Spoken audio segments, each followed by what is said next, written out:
Now, some history has been made in the past couple of hours. The first space mission crewed entirely by civilians has taken off from Cape Canaveral in Florida. 4 amateur astronauts blasted into orbit on board a SpaceX rocket. The trip has been paid for by one of the crew, the billionaire businessman Jared Isaacman.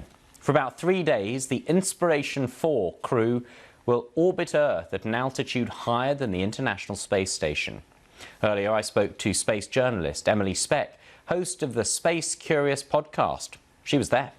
This launch was unlike any other that I've covered or experienced.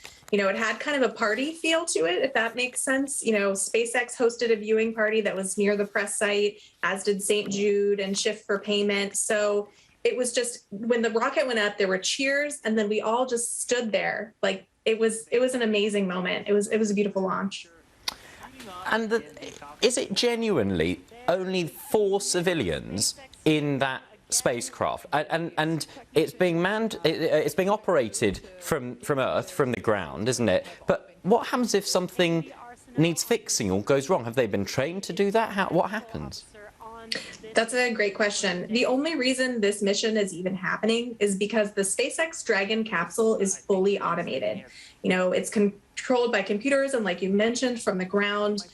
So they should not have to do anything. However, in the event they do, the 4 regular people, just like you and me, they did go through about 7 months of training. They spent a lot of time at SpaceX. So they had to learn the systems of the spacecraft in and out in case something goes wrthink So they should be able to jump into action. But, if it happens, we'll see what happens.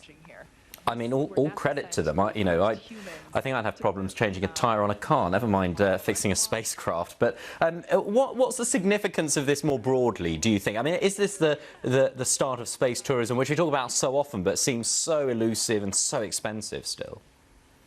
It is still so expensive, and this is a really big kicking off point for SpaceX. They've got 2 other all-civilian missions planned for next year, so this was the first, right? This was the first all-civilian mission. It was very different. It was a fundraiser.